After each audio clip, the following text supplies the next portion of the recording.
Olá, tudo bem? Para você que está me ouvindo, eu me chamo Mariana Dias e estou aqui para colaborar com os estudos de RID aí para seu concurso, disciplina obrigatória aqui no Distrito Federal, tá bom? Então vamos nessa. Gente, no primeiro áudio, no primeiro podcast que a gente teve, nós trabalhamos aí a questão da histórica do Distrito Federal, depois a questão da construção, depois hidrografia, depois falamos sobre aspectos físicos e vegetação. Hoje nós vamos falar aí sobre a administração, a organização política administrativa do Distrito Federal, tá bom? Lembrando, gente, que como foi falado nas últimas aulas, lá na aula de construção do Distrito Federal, de Brasília, Lúcio Costa ele não queria que tivesse favelas, não fosse possível a organização dessas populações indesejadas, tá bom? Porém, como nós sabemos, para a construção do Distrito Federal precisou de muita gente, mas de muita gente mesmo. Então, no decorrer dessa construção, foram construídas várias invasões, tá bom? Você tem aí a Vila Mauri, que ela foi construída ali onde está hoje o Lago Paranoá, foi alagada, tá certo? Nós tivemos aí a Cidade Livre, importantíssima, porque ela foi o centro comercial aí das populações, dos trabalhadores, tá bom? Era onde as pessoas mandavam carta, dava notícia para os familiares, mandava e recebia as cartas. Hoje é ali na região de Braslândia, tá bom? E também teve outras invasões, Sacolândia, Lonalândia, Vila Sara Kubitschek, Vila Esperança, Morro do Urubu, Morro Quente, tá bom?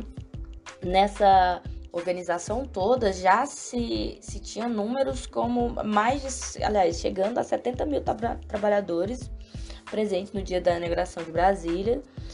Eles moravam nas cidades satélites, até hoje conhecidas como cidades satélites, né? E como a gente sabe, no dia 21 de abril de 60, a população indesejável já se dividia em 8 regiões satélites, né? Isso antes da construção, tá, gente? Planaltina, Braslândia, Cidade Livre, hoje atual Núcleo Bandeirante, Cruzeiro, Taguatinga, Paranoá, Sobradinho, Gama. A maior parte dessa concentração populacional foi por conta da questão do emprego, lembra? Venha para Brasília, a cidade de leite e mel, sonho de Dom Bosco, propaganda lá do governo, tá bom? E lógico, apresentava problemas, óbvio, como o crescimento desordenado, carência de saneamento básico, infraestrutura, áreas para lazer. Até hoje falta isso nas áreas periféricas do Distrito Federal, tá bom? Um sistema de transporte deficitário, ineficiente, tá bom? As principais características que nós temos aí, características urbanas do Distrito Federal, né? O polo nucleado, segregação e periferização socioespacial, expansão desordenada. Isso acontece ainda atualmente, tá bom?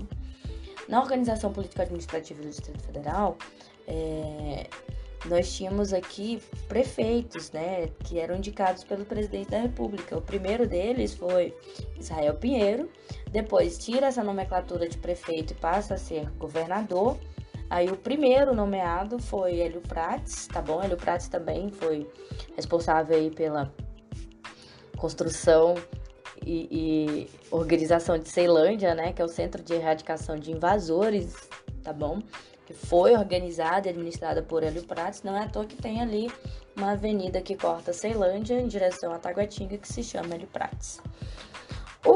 O último governador nomeado, que foi por Sarney, né, chamado de governador biônico, foi Joaquim Roriz.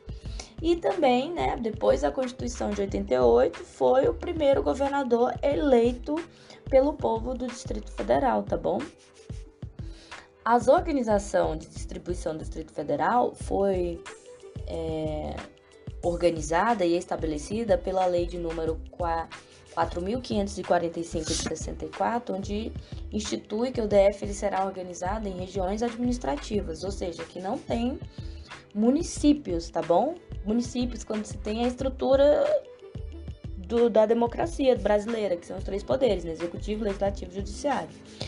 O Distrito Federal só tem legislativo e executivo, governador e deputados distritais, tá bom? Essa estrutura, ela vem aí, hoje o Distrito Federal, com crescimento populacional, já tem aí 33 RAs, 33 regiões administrativas. Essas regiões, as últimas criadas, foi Pôr do Sol, Sol Nascente, que já nasce grandiosa. Quando eu falo grandiosa, nasce grande em população, tá, gente? Mas problemas tem demais lá, e aí foi instituída uma RA justamente para tentar amenizar esses problemas e dar mais infraestrutura para aquela região, tá bom? E a última foi Arniqueiras, né? Que é a RA de número 33, tá bom? Que abrange ali o setor areal, ADE, fica entre Águas Claras e Taguatinga, tá?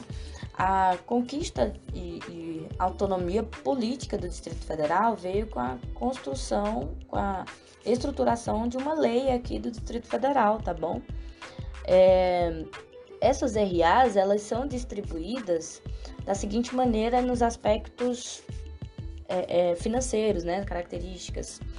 O grupo 1, que é da alta renda, ela abrange ali o Plano Piloto, Jardim Botânico, Lago Norte, Lago Sul, Parkway, Sudoeste, Octogonal, que tem uma renda média de mais de 15 mil reais, população aí chegando a 400 mil moradores. Depois você tem o grupo 2, que é média alta, que atende ali Águas Claras, Candangolândia, Cruzeiro, Gama, Guará, Núcleo Bandeirantes, Sobradinho 2, Taguatinga, Vicente Pires, né?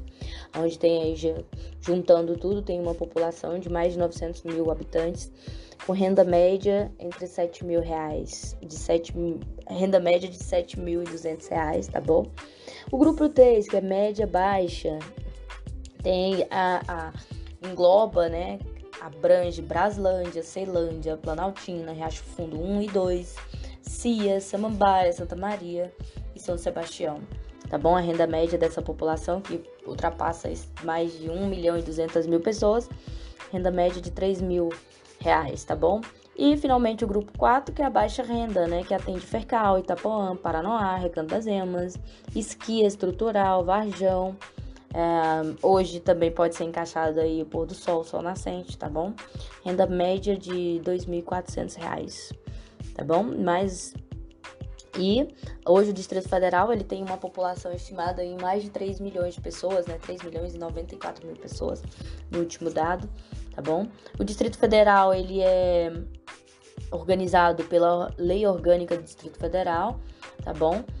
No seu artigo 10, a Lei Orgânica diz o seguinte, né? O Distrito Federal organiza-se em regiões administrativas com vistas à descentralização administrativa, à utilização racional de recursos para o desenvolvimento socioeconômico e a melhoria na qualidade de vida, tá bom? No artigo 3º, ele fala sobre a criação ou extinção das regiões administrativas, 13º, tá, gente? Criação ou extinção das regiões administrativas ocorrerá mediante lei aprovada por maioria absoluta dos deputados distritais, tá bom?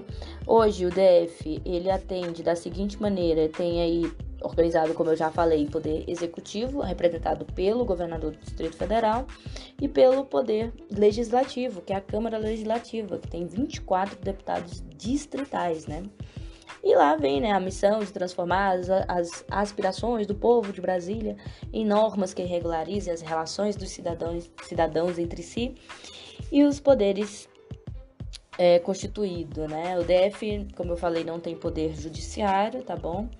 E só pra gente concluir esse podcast, nós vamos falar aqui sobre o patrimônio cultural da humanidade. O DF é um patrimônio cultural da humanidade. Ele é maravilhoso, tá? Brasília é considerado um museu a céu aberto, tá bom? Tem aí, né, que levam em conta os fatores históricos, estéticos, arqueológicos, científico, tecnológico, antropológico, o marco da arquitetura moderna e do urbanismo, tá bom?